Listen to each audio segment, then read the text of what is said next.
I like your eyes, you look away when you pretend not to care. I like the dimples on the corners. Nah, sekarang udah perkenalan kan? Selanjutnya adalah penjelasan. Yang pertama adalah penjelasan tentang latar belakang. Cek berikut ini. Assalamualaikum warahmatullahi wabarakatuh. Saya Haziari Sabra Utama dari kelompok 9, rangkaian paralel sederhana. Kali ini saya akan membacakan tentang latar belakang kelompok saya. Rangkaian listrik adalah suatu hubungan sumber listrik dengan alat listrik lainnya yang mempunyai fungsi tertentu. Berdasarkan susunan hubungan alat listrik, maka rangkaian listrik tersusun dengan 3 cara, yaitu rangkaian seri, rangkaian paralel, dan rangkaian campuran. Saya akan menjelaskan tentang rangkaian paralel sederhana yang menjadi topik atas kelompok saya. Rangkaian listrik paralel adalah rangkaian listrik yang disusun secara tidak berurutan. Kekurangan rangkaian listrik paralel adalah boros kabel dan saklar. Kelebihan rangkaian paralel adalah jika salah satu lampu padam, yang lain tetap menyala dan nyala lampu sama terang. Terima kasih.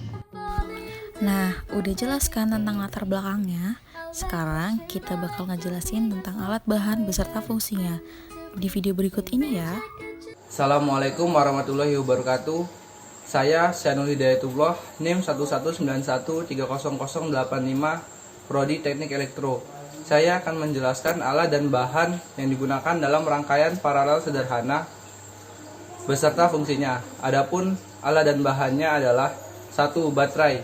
Baterai berfungsi sebagai sumber tenaga listrik yang nantinya akan dialirkan pada rangkaian. Yang kedua, kabel. Kabel berfungsi sebagai pengantar aliran listrik. Yang ketiga, lampu. Lampu berfungsi sebagai bukti bahwa aliran listrik mengalir pada rangkaian. Keempat, saklar. Saklar berfungsi sebagai penghubung dan pemutus arus listrik. Yang kelima, styrofoam. Styrofoam berfungsi sebagai alas dari rangkaian. Yang keenam, double tip sebagai perekat, serta gunting dan cutter sebagai alat pemotong. Terima kasih. Setelah ini akan dijelaskan prosedur kerjanya ya. Jadi jangan sampai di skip. Saya Bagus Wirawan Sanjaya, NIM 119280093 akan menjelaskan prosedur kerja pada video berikut ini. Kabel penghubung yang telah diberi hambatan atau lampu dihubungkan ke sumber tegangan yaitu baterai. Kemudian aliran elektron akan mengalir dari kutub negatif ke kutub positif melewati beban lampu yang disusun paralel. Tegangan yang dihasilkan pada setiap hambatan besarnya sama, namun berbeda-beda besar arusnya.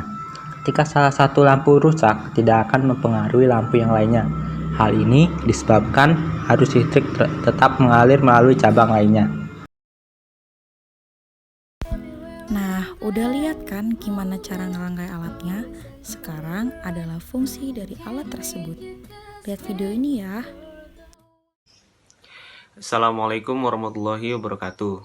Perkenalkan, nama saya Ahmad Nesa Maulana, NIM 119280019 dari Prodi Teknik Kimia. Jadi, dalam hal ini saya akan menjelaskan sedikit fungsi dari alat yang telah dibuat oleh kelompok kami. Alat yang telah dibuat oleh kelompok kami adalah rangkaian paralel. Rangkaian paralel digunakan untuk merangkaikan suatu hambatan yang apabila salah satunya diputuskan atau dinyalakan, maka tidak akan mempengaruhi pada hambatan yang lainnya. Sebagai contoh, misalkan kita mempunyai rangkaian paralel sederhana yang terdapat 2 lampu. Jadi, jika lampu 1 dinyalakan, maka lampu 2 tidak akan ikut menyala. Sekian dari saya, kurang lebih mohon maaf. Wassalamualaikum warahmatullahi wabarakatuh. Materi terakhir kali ini adalah manfaat rangkaian paralel sederhana dalam kehidupan sehari-hari. Lihat video berikut. Oke, selamat siang. Nama saya Dava Lamsyah Dewa dengan NIM 119270085. Saya akan menjelaskan apa itu sih manfaat dari rangkaian paralel. Pertama, rangkaian paralel itu ini ya, mesti namanya pembagian listriknya itu merata. Jadi bila pada instalisasi lampu di rumah itu tuh listriknya bakalan merata. Jadi pas nyala lampu itu nggak bakal ada lampu yang lebih terang yang mana, yang lebih redup yang mana. Dan juga ini tuh kayak mempermudah apa sih, ini sangat meringankan biaya dari pemakaian listrik di rumah, karena rangkaian paralel itu berguna. Jadi misalkan kita ini di rumah nih menggunakan rangkaian listrik paralel buat lampu, jadi kalau misalnya kita matiin satu lampu, belum tentu semua yang lampu yang lain itu mati. Jadi kayak sesuai gitu dengan apa yang kita butuhkan gitu di rumah. Dan rangkaian paralel sendiri ini juga banyak dipasang di